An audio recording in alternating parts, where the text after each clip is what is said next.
Muy buenos días para todos, todas quienes se encuentran conectados y conectadas en esta que es la primera sesión del componente de comunicaciones del curso básico sindical.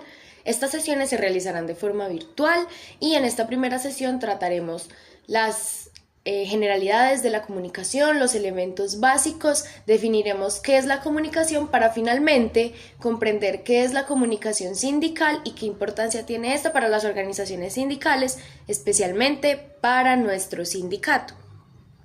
Antes de comenzar, les quiero realizar unas pequeñas preguntas. Les voy a dar unos segunditos para que las piensen y es, primero, ¿qué entienden por comunicación? Y segundo, ¿qué percepciones tienen de la comunicación dentro del sindicato?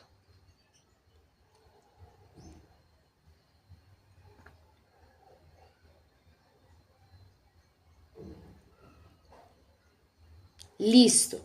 Y es que cuando hablamos de comunicación uno puede pensar que la comunicación es muy por encima el proceso de hablar, transmitir una información que uno tiene. Y se podría decir que sí, pero realmente es algo mucho más complejo y, como les está diciendo, es un proceso. Y como es un proceso, pues tiene elementos que son como los engranajes que hacen que la comunicación funcione bien. ¿Y qué es que la comunicación funcione bien? ¿O cuál es el objetivo final de la comunicación? Es que el mensaje o la información transmitida sea entendida por el receptor. Entonces, como les estaba contando, listo, está el proceso de la comunicación, están estos engranajes que son los elementos generales y básicos de la comunicación. Son 6, generalmente se reconocen 6 a gran escala. El primero es el mensaje, que son las ideas, los pensamientos, las interpretaciones de la realidad que cada persona tiene y que desea que sea transmitido. El emisor es la persona que transmite ese mensaje o que emite ese mensaje, valga la redundancia. Y el receptor es quien recibe el mensaje. Pero este mensaje se transmite primero a través de canales. Los canales son los medios físicos a través de los cuales la información es enviada al receptor. Entonces, por ejemplo, un canal físico es la voz. Otro canal físico es la escritura. Otro canal físico es la televisión, es la radio, son los videos como este, etcétera. Los códigos son esa selección de palabras y símbolos que utilizamos para transmitir ese mensaje o esa información. Les voy a poner unos ejemplos muy claros de códigos para que lo entiendan. Por ejemplo, imaginen que van a hablar con su mamá en la mañana e imaginen que van a hablar con su jefe después. ¿Ustedes utilizarían las mismas palabras para comunicarse con ambas personas? No, ¿cierto? Esta selección que hace uno consciente e inconscientemente sobre las palabras, sobre los modos, sobre los gestos, sobre los símbolos que va a utilizar para transmitir la información se llaman códigos. Y el contexto es muy importante en el ámbito de la comunicación porque es el que permite que se entienda lo que uno está diciendo. Cuando uno comparte contexto con las personas receptoras o con la persona emisora, es más fácil entender la información que se está transmitiendo. Por ejemplo, es muy fácil hablar de, por ejemplo, la nueva estación de bicicletas que pusieron en la Universidad Tecnológica de Pereira con gente, primero, usuaria de bicicletas o segundo, perteneciente a la Universidad Tecnológica de Pereira. Ese contexto permite que las palabras, los gestos, los símbolos escogidos que se transmiten a través de un canal se entiendan. Ya, digamos, teniendo esto un poquito claro, les voy a dar lo que es una definición específica de la palabra comunicación. Y dice, con etimología en el verbo comunicare del latín, comunicación significa hacer a otro partícipe de lo que uno tiene, es decir, poner en común, intercambiar con otro o con otra. Por lo tanto, desde una definición de tipo instrumentalista, se identifica la comunicación como el proceso de intercambiar información. Estas palabras son muy importantes porque nos permite entender que la comunicación no es un acto donde hay sujetos pasivos, es decir, el receptor no simplemente está escuchando, sino que el emisor y el receptor están en un proceso constante de intercambiar información. Esto se debe a que el receptor en algún momento se vuelve emisor, a que el receptor, a partir de ese mensaje que le llega, hace otras interpretaciones de la realidad y ajusta modos de comportamiento, por ejemplo. Y además, en algún momento va a transmitir esa información a otro receptor. Puede ser a través de distintos canales, como una imagen, como un escrito, con otras palabras, selecciona otros códigos o lo puede hacer en diferentes contextos y demás.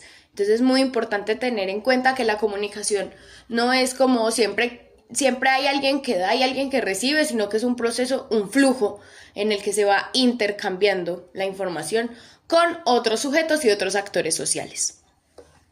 Listo, ya creo que teniendo esto un poco más claro, vamos a pasar a qué es la comunicación sindical. Antes de como definirla, o sea, como que se separe la comunicación sindical de la comunicación simplemente se hace porque pues los sindicatos y otras organizaciones tienen necesidades específicas, sobre todo respecto al contenido y al mensaje que se va a transmitir. Entonces, digamos que utiliza los mismos elementos generales de la comunicación, pero cambia en su contenido, en su mensaje y tiene necesidades muy específicas. Entonces, la comunicación sindical se refiere al conjunto de estrategias, acciones y herramientas que utilizan los sindicatos para interactuar con sus afiliados, con la opinión pública, con los empleadores y con otros actores relevantes. Además de estrategias, acciones y herramientas, yo adjuntaría ideas. Por lo que les digo, va cambiando el mensaje y el contenido de lo que se quiere transmitir. Entonces es muy común que los sindicatos utilicen como los medios de comunicación tradicionales, los canales tradicionales. Sin embargo, lo que cambia pues es el objetivo, la intención y el mensaje, porque recordemos que, como se estaba hablando en el componente de mecánica sindical, los principales objetivos del sindicato, muy generales, muy por encima, son defender los intereses de los trabajadores, pelear, luchar por una vida digna para los trabajadores y defender sus derechos laborales. Entonces ellos necesitan como un tipo de comunicación especial que utiliza los elementos básicos de la comunicación, pero que necesita que la comunicación se movilice hacia esos objetivos comunes. Entonces, como les estaba contando, el principal objetivo de la comunicación sindical es informar, formar, generar diálogo, fortalecer la unidad y defender los intereses de los trabajadores. Y es muy importante esto porque cuando todas las personas que pertenecen a un sindicato o a una organización están informadas sobre cuál es el objetivo, por qué nació ese sindicato, qué se está haciendo, qué procesos se están adelantando, es más fácil que las personas se movilicen hacia ese objetivo. Además, porque también la comunicación permite que las personas que pertenecen a ese sindicato se cohesionen y generen identidad. Sepan que pertenecen a esta organización que está luchando por estos y estos derechos. Cuando la comunicación se rompe o cuando las personas no saben lo que está sucediendo porque no hay una buena comunicación, esto puede generar divisiones, lo cual no es útil a la larga para la defensa de los derechos. Y ya por último, hay un pequeño taller que lo van a encontrar a través del código QR que está en pantalla. Pueden coger sus celulares, lo pueden escanear, lo ensayamos varias veces, está funcionando bien. Sin embargo, si presentan problemas, pueden escribir al WhatsApp de comunicaciones, ahí les mandamos el link del formulario, y son preguntas muy basiquitas, muy fáciles, es simplemente para corroborar asistencia y pues para ver, digamos, que sí entendieron el tema. Entonces la primera es qué entiende por comunicación, la segunda qué es la comunicación sindical, la tercera por qué es importante mantener una buena comunicación dentro del sindicato, y hay una que es esta, que es la cuarta y la última, donde no se me asusten, se puede ver muy miedoso, pero en realidad lo que hay que hacer es que listo, acá están los elementos generales de la comunicación, acá en el lado izquierdo. Y arriba hay unas definiciones. Entonces, por ejemplo, dice emisor, ¿quién recibe el mensaje? No. Emisor, ¿quién emite el mensaje? Sí. Entonces vamos a la bolita y le damos clic. Yo no lo puedo hacer en este momento porque es un pantallazo en una diapositiva, pero sí, es simplemente llegar y hacerle clic. Entonces luego pasan a código. ¿Quién recibe el mensaje? No sé. ¿Quién emite el mensaje? No sé. Entorno físico, de situación político, histórico, cultural o de cualquier otra índole.